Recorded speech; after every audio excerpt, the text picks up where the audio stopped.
hope I'm not late though. Hey, just to tell you I'm grateful. At times I lost faith. I just thank God's grace that you always stayed faithful.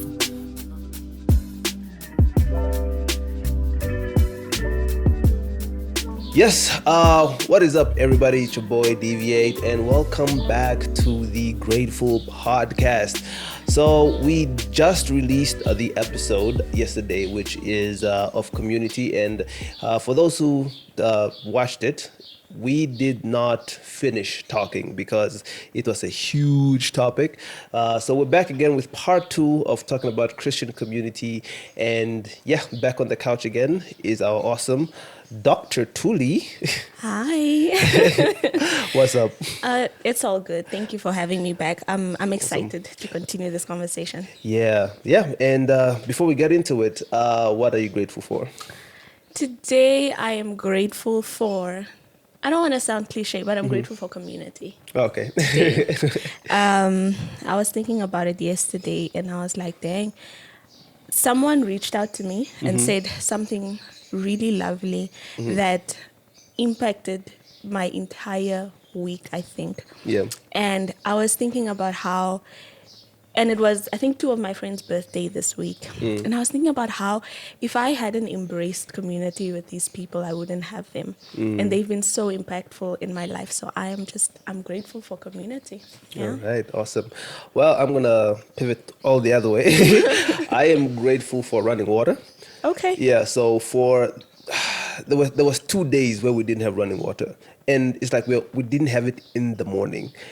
So I went to work for those 2 days without showering, and it was not fun. Now, thank God that I'm one of those people that's very isolated at work. So I stay in my office. I don't get out. And it's also the comment that people like to say. It's like, dude, we don't see you around. I'm just here in my office.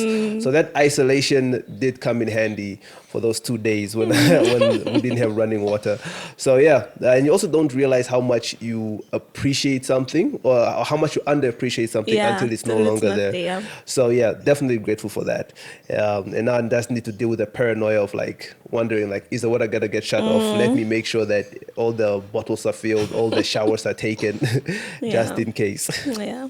No, All right. So let's get into back into this whole topic of community. So last time we spoke, we did end on the dangers of community, of certain habits that can be in community, such as gossip, and also cliques and whatnot. And something that did pop up is how do you know that this is a toxic community and you have to you have to leave this community? Off air, off cameras, I did share with you a story of how I ended up looking for a different different church. Yeah. And I think just to bring everybody in, there was not good leadership in the church that I was in, and there was also just like that idea of now real community was really, really missing. Yeah. Because there was a thing where the pastor would want to know wants certain control over your life. If you want a certain job somewhere, if you want to get married, he should know.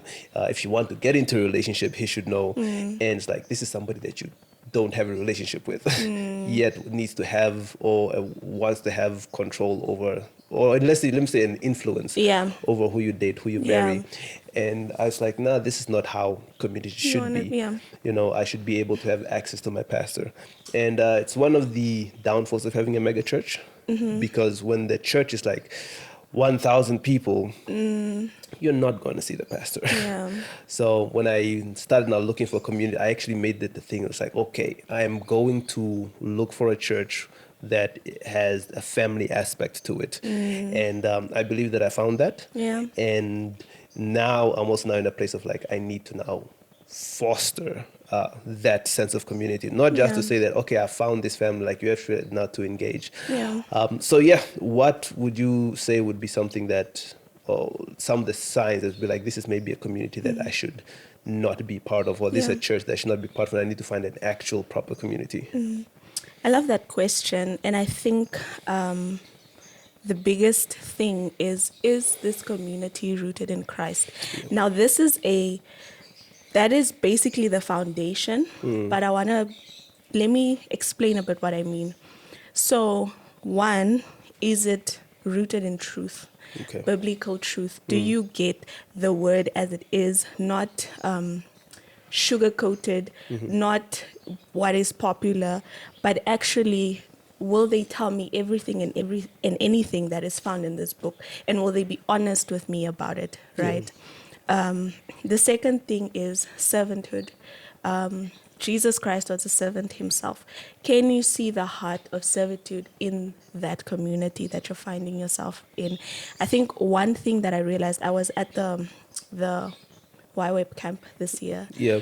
and my goodness, it completely wrecked my brain how much people, and obviously that was just me seeing it, from the outside and once, but it wrecked my brain how much people put their time, their effort, and their money into children and into wanting to share the word with those children. Yep. And every Sunday, I've seen how that influence has grown. And I think one thing about the church that I think they do really well is people put in the work, and people are servants for the church. That's the second thing. The third thing I think is suffering.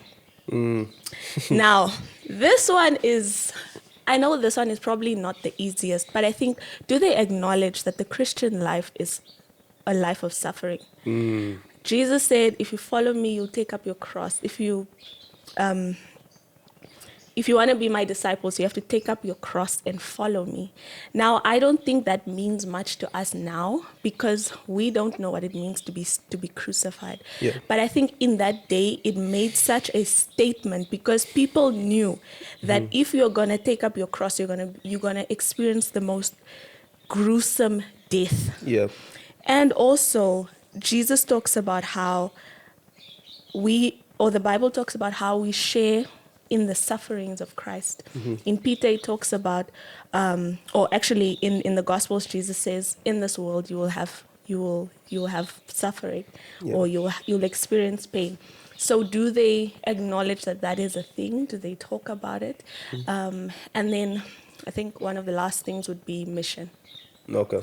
Is there a purpose in your church? Is there what is the purpose of the church? Is it the word? Is it spreading the word? All of those things should kind of fall in place, but is there an element of these people are actually seeking the mission of Christ? Because even when Jesus Christ came, he said, I came to do the will of my Father, and that was it. So are we intentionally doing the will of the Father? Let me add two more things. I will say another thing is, do you see the fruit of the Spirit in the community, in that church? That is important, because people can pray in all the tongues they want. People can prophesy. Paul said that if you can prophesy but you don't have love, then you're basically just yapping. So yes, you can be Spirit filled, but how does your life look like when you're not in church? Because then I can see, okay, I want this person to have influence over me. And then the last thing I wanted to say, what was the last thing? I think I forgot about it. Okay. But yeah. Because I was going to ask, did you come with this list prepared already? Because this is off the top, because that's quite a lot. But I do like what you said about how is your life changing, because I do think that community should there should be a positive influence for it. Last time we spoke about correction, and how when the body comes together and they're trying to correct a person, they're trying to make them look more like Christ. So if you are part of a community, and that community is not making you look more like Christ, and if in that community nobody is looking like Christ, that would be a very problematic community to be in. And you probably need to ask yourself, is this even a Christian community? I remember one of the things was, again, because I left for personal reasons, even though I do felt that, in terms of mission, the church was still doing its thing. but it was just like, okay, I probably need to shift because also the reasons for me joining that community was flimsy at best. It was just like, oh, my friend goes to this church, let me go. Yeah. So yeah, that's why I actually went out actually now searching, and I remember saying that, it needs to have good word, needs to be small, and it needs to have like that family aspect. Those was like the three things. And I kind of like got that from a little bit from Acts. Yeah. The family thing where it's just like, listen, we love each other here. Yeah. We're in each other's lives. You're not too far from me. And the word thing, because the word was not good. This is a story for another day. But yeah, really like strongly rooted in the word. So I do think that's kind of like the thing that made me move, found the church that I'm in. And because of that, I've been there for like almost 10 years now. I'm in a place where I'm not, those things are still there. I have seen people who kind of like, who have left the church to go to a different church, and I look at them just like, no, I understand. Go to a church where there's these things that you are looking for that can give you that. That's one of the beautiful things about having multiple churches, different denominations, different ways of expressing, your faith. Like all of them, legit. So if there's one that's like, I want to express my love for God or my faith in God in this manner, this way, there's a church for that.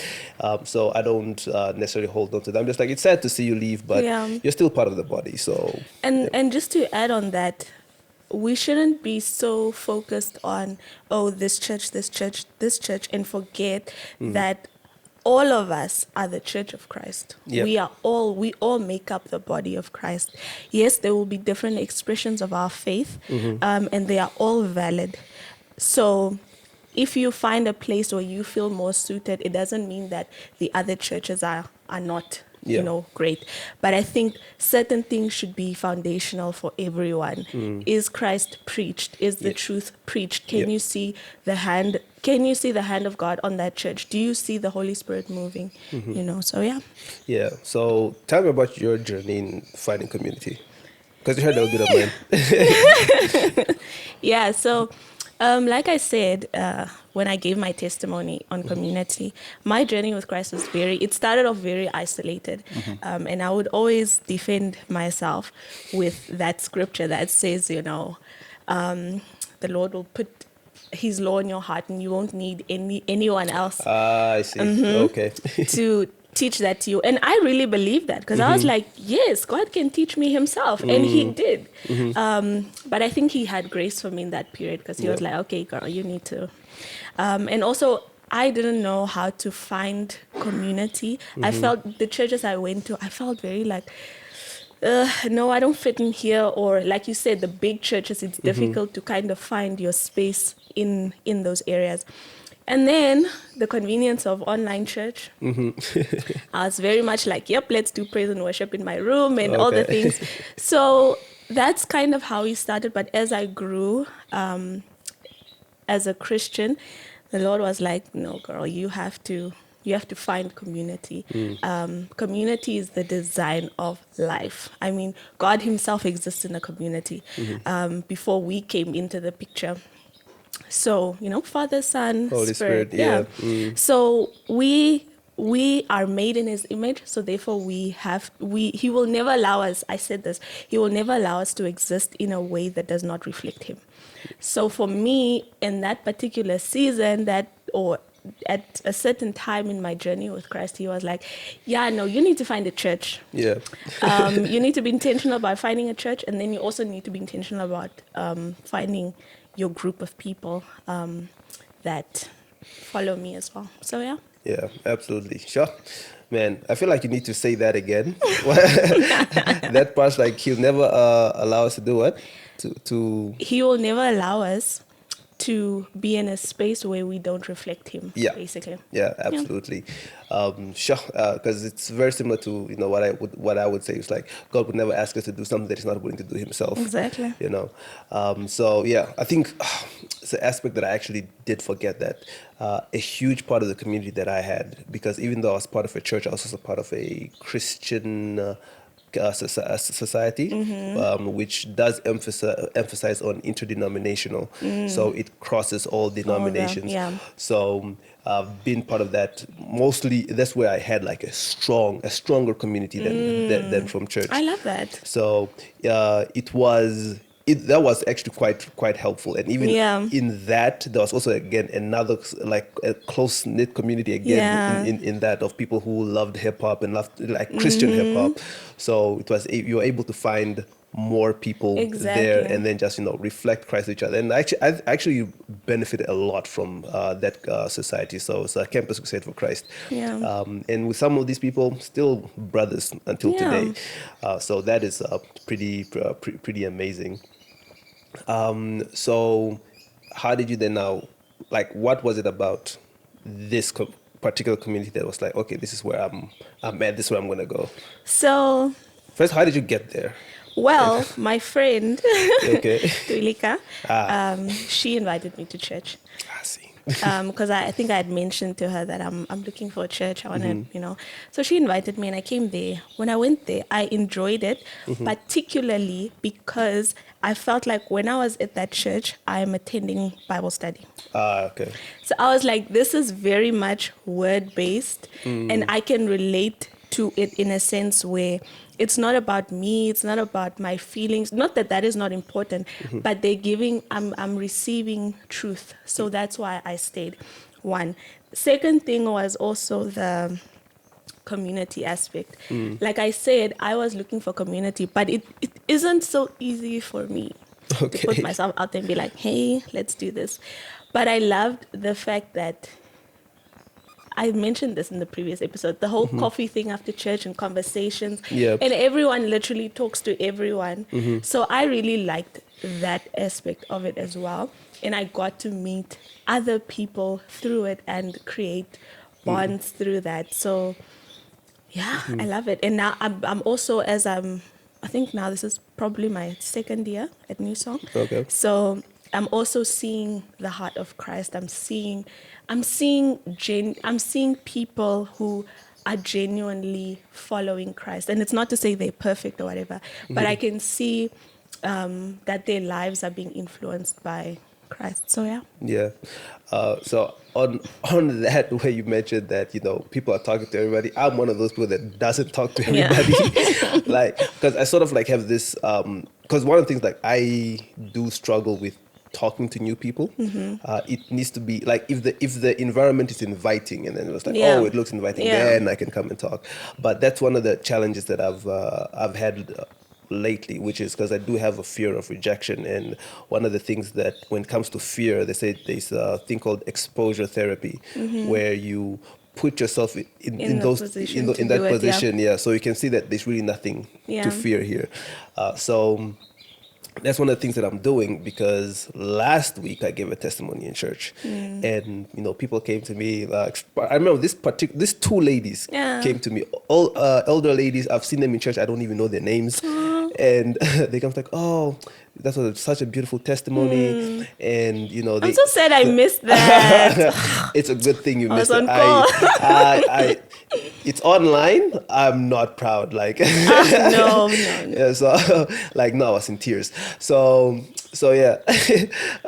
So these ladies came through and they were like, "Oh, that's a beautiful testimony." They asked for my name. I didn't get to ask their names, and I was like, "Okay, I need to go to church tomorrow, and I need to go find out their names, find out a little bit more about them," because and just like we mentioned before, there's things that we actually miss out in serving people when we just don't talk to them.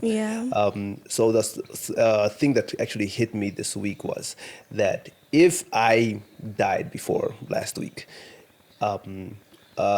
these people would not have known who I was. And even worse, if they died, I would just heard such and such passed away in church, and I don't have any recollection of who they are. Yeah. It would just be like there's now a missing face, Yeah. but it's not like there's a missing person. Yeah. And one of the things that I've seen is that I would have missed out on the opportunity to love their family, to serve their family during their time of grieving, because I remember we did it before, and that was one of the greatest things or opportunities that we had to serve a family that was grieving. And yeah, it's one of the things that I'm really seeing, that we need to be very intentional with forming relationships in church and within church communities, because not only you can get something out of it, but especially because you get to give something. You get to pray for these people, you get to reflect Christ to these people, you get to serve these people, and we are missing out, and also the other people are missing out simply because we are not, standing there and really putting ourselves out there. When you're talking about that, reminds me of one of my favorite verses on community, and that is in Acts 2:42-47. I think you read it last time, where it talks about they were having meals, they were breaking bread, they were praying for each other, they were meeting in each other's homes, they were testifying about Christ together to unbelievers, and every day God kept adding to their numbers. So it's like, it's doing life with people, actually. That I think that is the point of community, and that is the point of fellowshipping in the body of Christ. Can I do life with you? Do you have people who know what it is to be intimately acquainted with you? Are you sharing meals? Because the thing about meals, most of the time you're not going to sit and have a meal with someone you don't know. Unless, But what, like it's a first blind date? unless it's something like that. Okay. But still, the point is always there's that connection. So, Yeah, absolutely. So now we're going to go into something that you brought up, and I think something we can talk about, like, how do we handle when we are hurt in community, or when the community hurts us? Now, what we shouldn't do is run away, which can be argued that that's what you did. But how do we handle hurt within community? I think when it comes to handling hurt, we need to first and foremost, let's zoom out a little bit. Let us consider our relationship with God. Since the beginning of time, humanity has been terrible when it comes to maintaining a relationship with God. Heavy. Yeah, true. And we have done nothing but hurt a God who has been nothing but loving to us. Read Hosea. Exactly. And there's a part, one of my favorite books is the book of Deuteronomy. And I say it's my favorite because as Moses is talking to these Israelites, he's telling them, the Lord knows that you're going to be unfaithful to him. And he's giving you all these, he's giving you this whole law, and he's telling you how to live in the place that you're going to be in. And there are parts in Deuteronomy where he says, for example, when he talks about not sacrificing to God the way the pagans would sacrifice to their gods, because that's what God hates, you know. And he says, he says something like, you shall not act this way towards your God. And it's like, let us consider that for a moment. If what we didn't affect God, it wouldn't have mattered how we treated him. But he cares about how we treat him.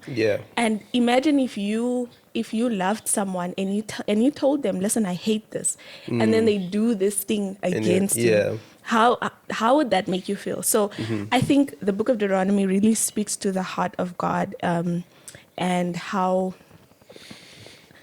God also has emotions, how we can hurt him, Even the Bible talks about grieving the Holy Spirit. So one, I think if we zoom out and look at that, we can see, okay, first of all, we are flawed immensely. If our relationship with God is flawed, not because of anything he did, but because of the things that we do, we will recognize and have a grace for each other. Because then we can see, if we can sin against a perfect God, we can Yeah. sin against each other. Yeah, we can sin against imperfect man. Exactly. Yeah, But I don't want to take away from the fact that, when you're in community, when you're in friendship, the expectation is not to get hurt. yeah, The expectation is not to be disappointed. But I think that when we realize that, yes, people can hurt us, we will be, it will give us a greater grace. And to add on what I was saying, regardless of how we treated God, and I want to bring it down to Jesus. When Jesus was on this earth, when he came, first of all, he came and he knew that he was going to come die for people who were going to reject him, yeah, for people who were going to kill him, people that he created, imagine. yeah. And when he lived his life within his community, he knew that one Judas was going to betray him.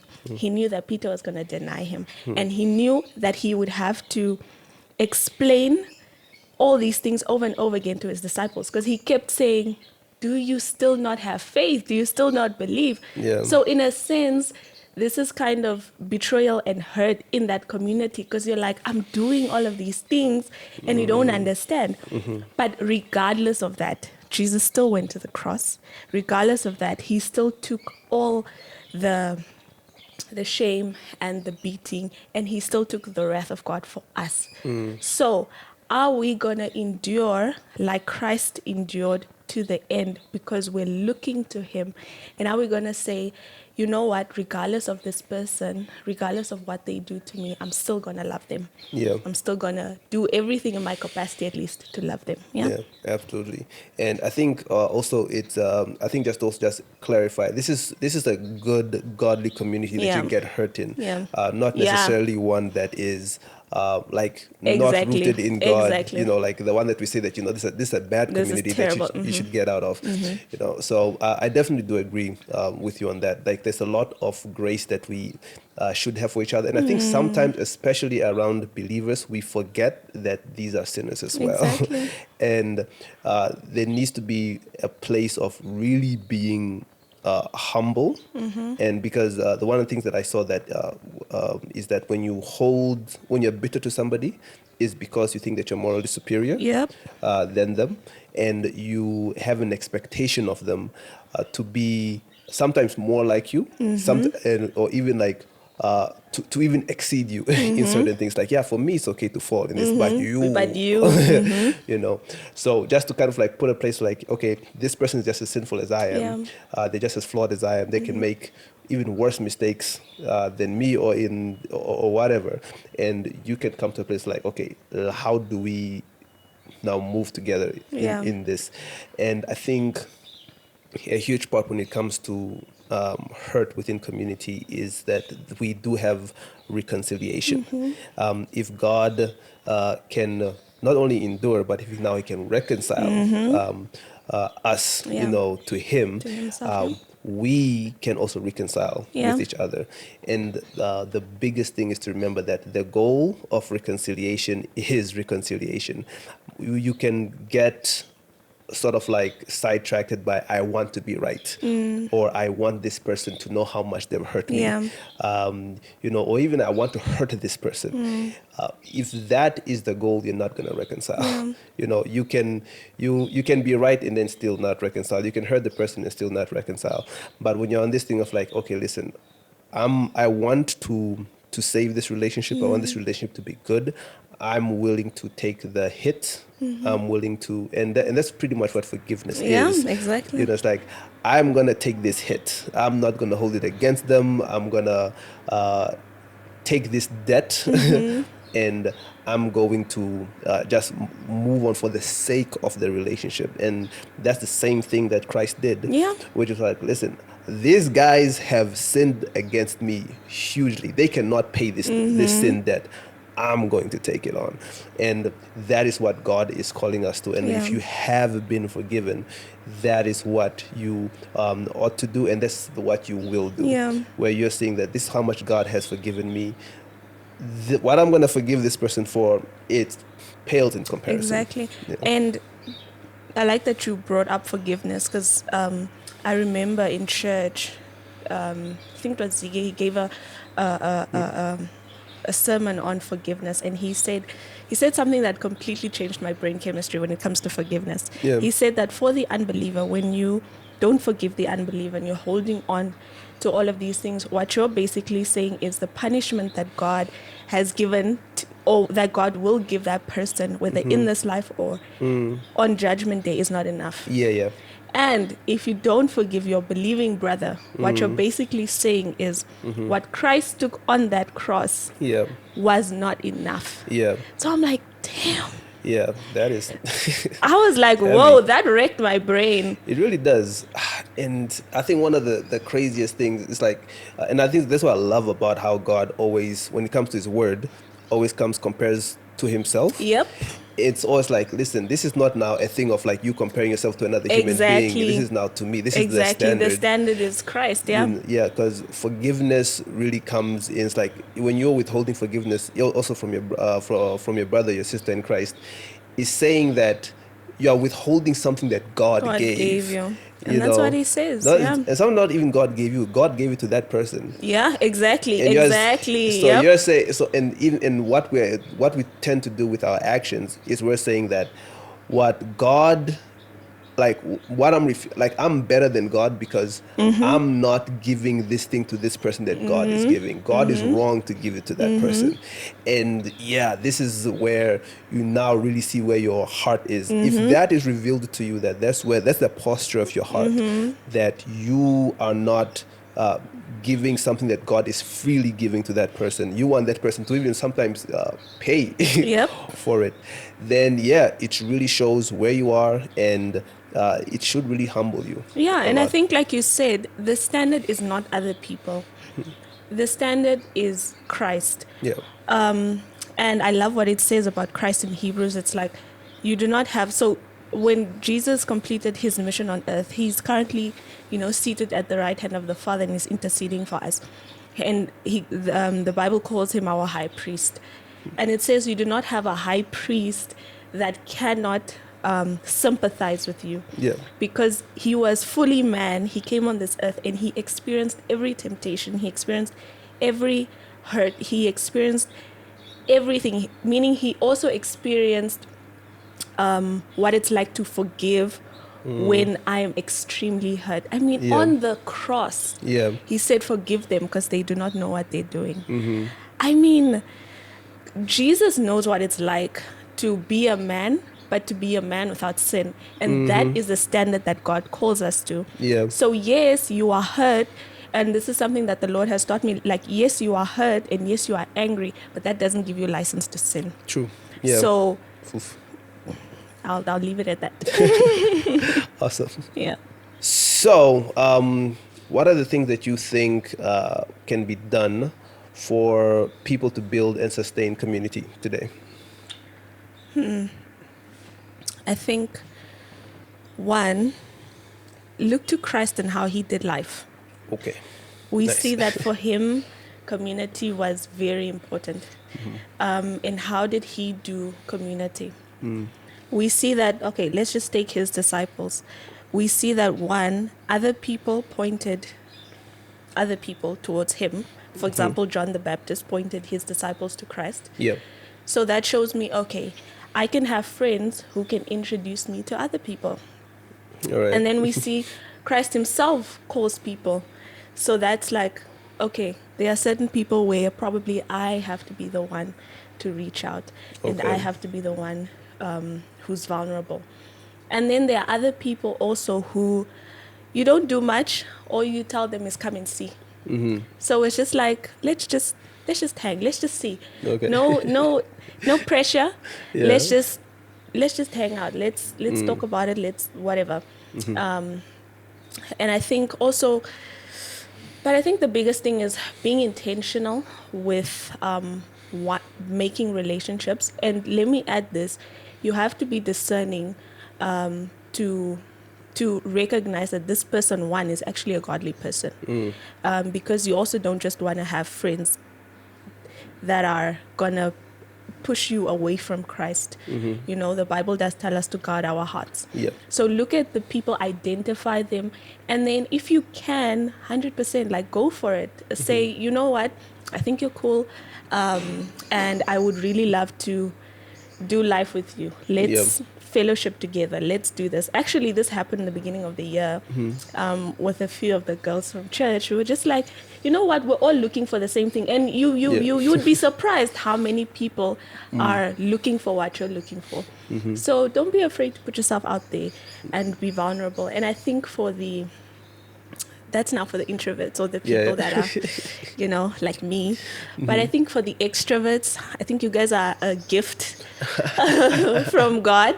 So reach out to people. I think reach out. Yeah, no, I definitely agree with that, because I think one of the things, like when you just mentioned, because I got mentored by a friend of mine who was on the podcast, Harry, and I remember seeing him rapping at some point, and also just the way he also gave like a small teaching at some point, and I was like, man, this is a cool guy. And at some point I got his number, and then I just texted him just like, hey dude, I want you to mentor me. I want to learn from you. I want to be your Timothy, you know. And the way I was expecting him to say even things like, yeah, don't worry, we can meet up these days and whatnot. He was just like, hey dude, let's just hang out, you know. And through hanging out with him, like, we developed a very strong friendship, and there's a lot that I was learning from him as well. So I think that aspect of, you know, especially when it's coming to community and mentorship, we're just saying, just be around each other. You know, iron sharpens iron in the very same way that, you know, bad characters, bad company corrupts good character. You know, always good company can improve, you know, good characters. So that's just something that can easily be done.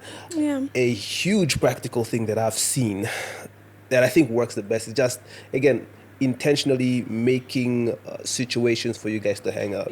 Like right now we're talking about having our church just to come together and just hang out outside of church, because we sometimes, there are different conversations that you can have, and there's no pressure to, you know, vacate the premises and things like that. We could just hang out, get to know each other a little bit better in a different setting. And I think creating a lot of those opportunities where you are talking outside of the church, where you are also not only interacting and seeing a different side of a person, or let me say all of the sides of the person, but even to see those sides where, like, this is ungodly, and you can speak out to that. And I think that's kind of like a very huge part, where if you're only seeing each other on a Sunday, you're not developing a relationship for you to be able to talk to this person and see things that are wrong in this person. And I would say fostering one also is like submitting to that community.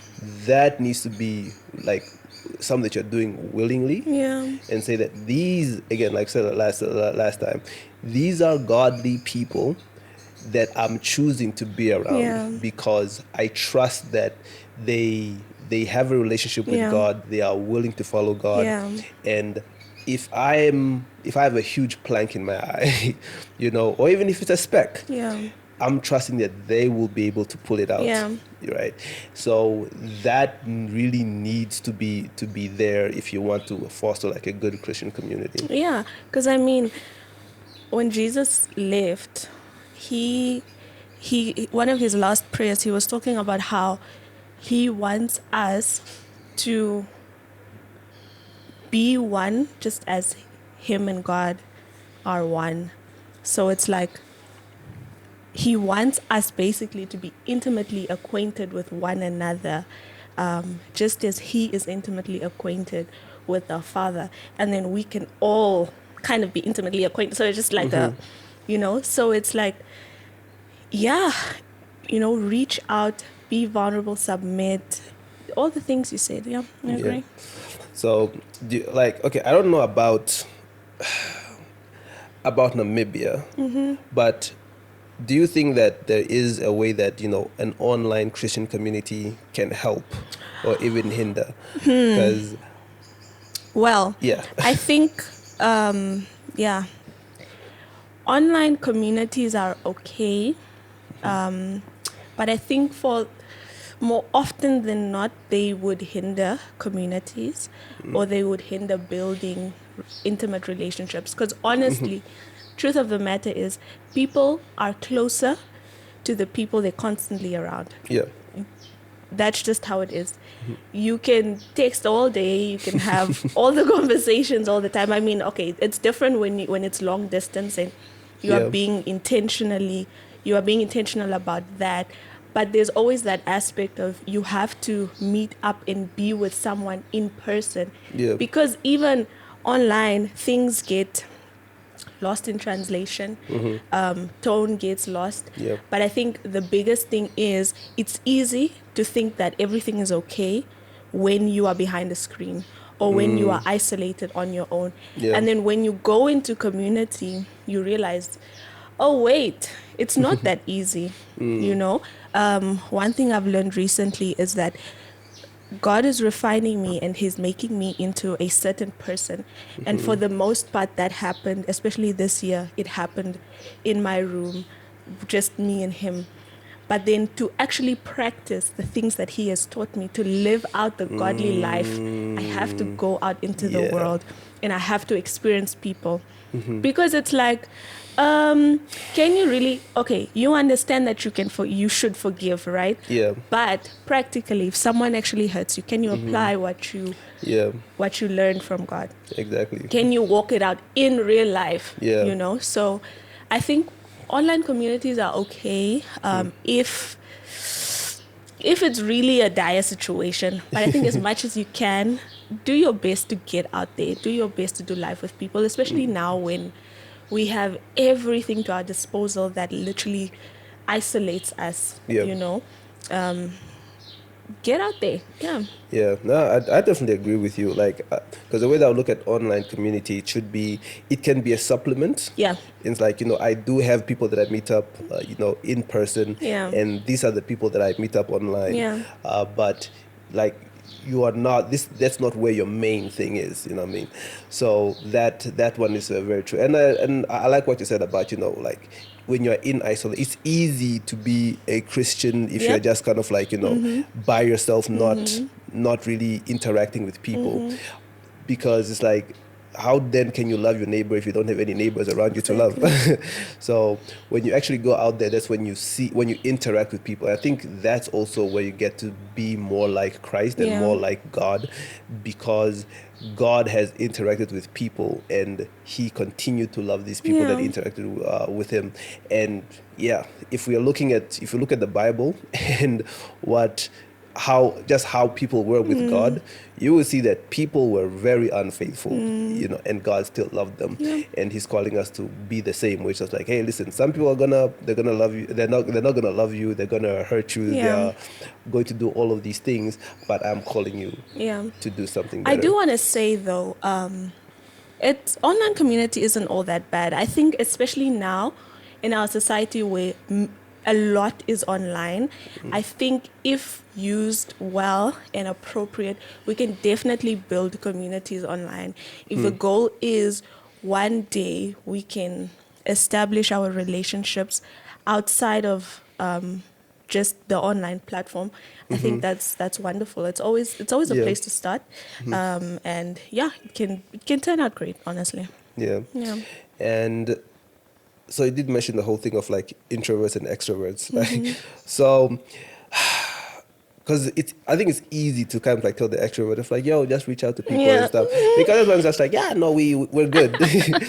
But then, for now the introvert how would you task them to go out there and then build a community? I love this question because this is something that I've had to do. Because I don't know if I would regard myself as an introvert, but I like to say that I am. I don't think you are, because there's something. I'll share a story that you did. Really? Yeah. Okay. Okay, but anyways, I think one, be open. to people coming to you. Because if you're not going to go to people, people are going to come to you, but you have to be open in order to experience that. Yeah. And then I think be okay with stepping out of your comfort zone. Like I said previously, be okay with being inconvenienced. And have grace for people, and, just love on people in a way that feels uncomfortable. Okay. Because for me, the most comfortable thing would be to isolate myself, to give someone space to, for example, if they're hurting, to stay away. The uncomfortable thing for me would be to actually reach out and say, hey, what's up? Yeah. Or to be like, okay, you want to hang out? Okay, let's do it. Instead of Okay. making excuses. So I think if your heart is in a good place, try and do the thing that is uncomfortable for you. Be open, be humble. And yeah. Yeah, I think I definitely agree with you on that. I think because I have a few friends that are introverts, and I'll just say just show up. Exactly. Right. If there's something happening, it's like I don't really want to be there. It's like even if you're gonna be there for like 10 minutes, 15 minutes, just show up and just like I'm doing my part. I'm here. Okay. My social battery is empty. I need to go. Right. So I think that why I say that I don't think you're much of a maybe you are, but not as much as you think that you are, because there was an interaction that we had at church. And this person in church, like I remember telling you that this person will tell you exactly how they feel. Yeah. If you ask them, how are you today? He'll be like, not good. Yeah. Right. Yeah. And the way that you kind of like, I feel like, dominate that conversation was like you asked him, you heard, and then you're like, oh, this person needs help right now. And, you kind of like spoke to him, tried to get a little bit deeper, and then, because I would not do that. And I consider myself a little more of an extrovert. So like you really went in, got to the root of the issue, and then he kind of like just spoke like, this is what's happening in my life. And then you brought in the word. And I think that's kind of like where it kind of like stood out. And I think that's where like, it feels like your extroverted side came out at that point, because until that point, in all honesty, I tell people this all the time, I barely noticed you in church. So it was that interaction was just like, oh, so this is too. So yeah. So I think you're more of an extrovert than you think. I would say it's because at least I've known him so he's one of the people that I have had conversations with. So I felt comfortable, doing that. But also, when it comes to, I don't know, we just started talking about the word and bringing it into the whole situation. And for me, when it comes to talking about the word of God, man, I can yap. Yeah. I love it. So I love having conversations, especially when it comes to real life situations and bringing the word of God into our everyday life. So yeah. All right. So, to close it off, all right, what is the one thing that you would say to somebody who's genuinely looking for a godly friendship and a godly Christian environment to grow in? I would say the biggest thing is to pray about it, and to listen to the guidance of God about it. I think we try so much to do a lot in our own capacity, and we try to reach out and do this and do that without the input of God. What I love about the story of David, and I realize why God called him a man after his own heart, is that David didn't do anything without seeking counsel from God. He was like, there was a part where I read, he was like, Lord, should I attack these people or should I not? Should I go here or should I not? And I think we should be open to having that space to hold for God to answer us, because we want things like this. But I think, as anything else, when it comes to community, when it comes to people you're going to do life with, because these are the people that are most probably going to have the biggest influence on you, and you want it to be godly influence. You want it to be iron that sharpens your iron. You want it to be in a space where you're able to guard your heart and ultimately look more like Christ, right? So one thing you should do is pray about it. Don't be in a rush, and be open to the promptings of the Spirit. If the Lord tells you, or if you can feel, yeah, this, I feel like my spirit is bonding here with this person. Be open to that. Be open to pursuing it, but also be open to recognizing that, okay, I can be wrong, and okay, this person can hurt me, and yes, even if I'm vulnerable, I can still be rejected. And the reason why you should always start off with prayer is so that if that happens, or when that happens, you know that you can always go back to God, and He will restore whatever is taken. He will restore whatever is broken, but He will also continuously give you guidance, and He will give you peace throughout. So I think when it comes to seeking community, that's the biggest thing that we often neglect, or we don't think it's important. So yeah. Awesome. Well, now we can close this chapter. This was awesome. I mean, I can't wait to have you back again to talk about other things. But yeah, I think definitely there's a lot that we have to do in terms even like of building community in for fostering the community in our church. Yeah. And I hope everyone who's been watching, has gotten something out of this. So at the risk of sounding cliche, go out there and be the change that you want to see, and be part of the community that you are looking for. 100%. Some stuff. All right. Thank you.